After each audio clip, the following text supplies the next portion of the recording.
Hello everybody, today I'm delighted to be joined by our community manager Gordon Duff. Gordon, thanks for taking the time to join me today. First and foremost, how are you doing through these times with the COVID-19 lockdown? Just trying to take the positives from it, I suppose. Just had a newborn baby and it's good to spend time at home with them as well as still being able to work. I suppose we're in the fortunate position that we're still able to sort of make an impact and help out in what we're doing in the community as well, which is always a positive spin on such an uncertain time. Absolutely, and you must be missing the day-to-day academy coaching, community coaching, and you've obviously missed out on Easter holiday camps as well, which I'm sure will be big on your mind. Yeah, a lot of obviously the kids are missing their sort of football activity, and it's always great to get away and out and about in the wider community and speak and see the kids that we don't normally reach every week, and that sort of interaction with the kids and having a laugh and, you know, just generally being a fun football coach as such. We're sort of missing that at this time. But, I mean, it's good that all the skills challenges and the Learn From Home book that we've got for the kids, it's great to see the interaction with them through social media and emails and how they're getting on, sort of doing all that stuff as well. So, no, it's trying to take positives from everything, I suppose, at this time. Absolutely, and I mean, I've been fortunate enough in the couple of times I've been out with you to see firsthand the For Our People campaign in action. How has the project been going, and you know, what are the key services for fans that don't know what the campaign is that you're providing to the community right now? I think the key sort of message for this campaign is that we're here to help, and sort of how we shape that help as such for them is a massive impact. I mean, it ranges from picking up messages for people to yesterday I picked up a prescription for a lady that is not able to get out and about. I was speaking to a couple of people yesterday who lives around folk that can't get out, that's collating the meals for us and trying to deliver, and ultimately it's just how we can help. The main source that probably we're helping with is the meals at the moment, as well as phone calls to, obviously we've done the over 65s, and just generally how we can help, whether it's older people, pensioners, families, groups of people as well. I mean, we've donated to the food bank at the Dingwall Scout Hut a couple of times now. You were there yourself, and just the impact we have on that, where people can actually sort of rely on, right, we know that we're going to get something, you know, and also it's that one as well, that feel-good factor of trying to help as much as we can.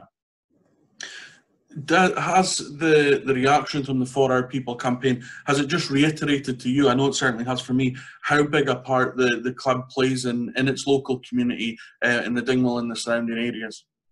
Definitely, I think so. I think it's that one where, obviously with football stopped as such, is that one where we could easily have just sat and gone, right, well, we can't actually do the sort of, in the community sense, the footballing side with the kids and the group stuff that we used to do and the interaction we had with that. And it was just taking a different approach into how we can still be out and visible in the community and try and help as much and as many people as we can. I know it's not going to be everyone, but that wee impact we have can make a massive impact on someone's lives.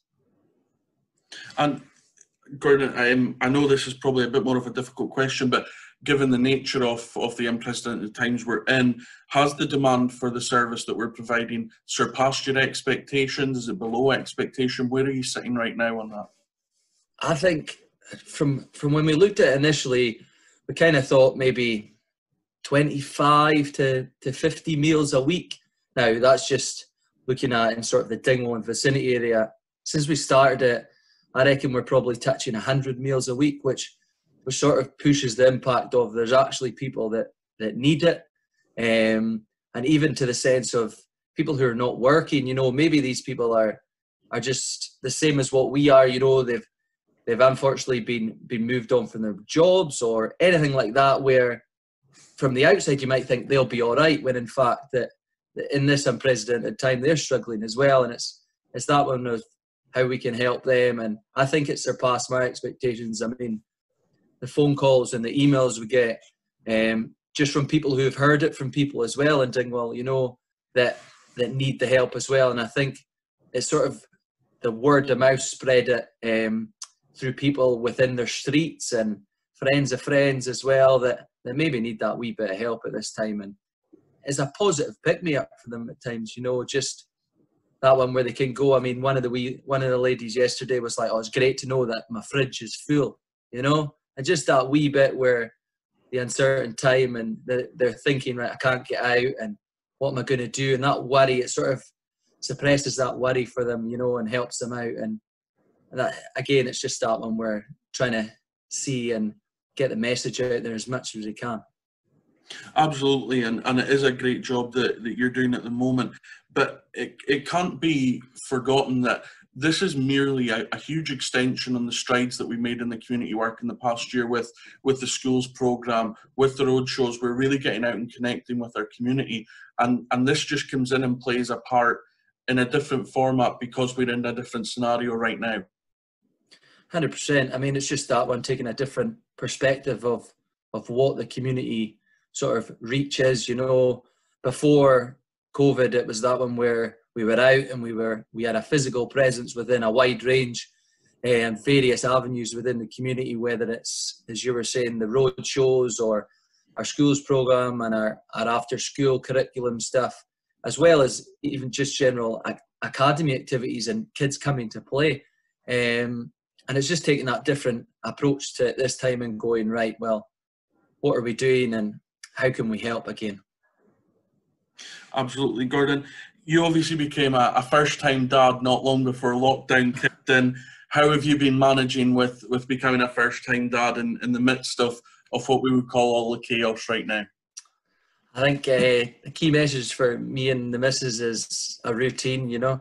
It's that one where it's probably easier as such for her at this time because I'm sitting at the dining room table now, you know, and it's that one where I'm here most of the time and I can help out as much as I can, as well as still being able to do my work. But definitely routine's key. You know, we've got her into a routine where she's bathed, she's bed, you know, and night feeds and that. So we've got a good structure and a routine going, and yeah, positive so far. Again, I mean, I don't think I'd be able to if it wasn't the times that we're in the now spend as much time with her this young. So again, taking the positives from it. Still getting plenty of sleep as well, which is always good. Although I think I need a haircut. I think we're all in that boat right now. Gordon, thank you so much for taking the big test this morning. And we hope that you, Michelle, and the wee one are all keeping safe. We wish you continued success with the programme, and I look forward to catching up with you again soon.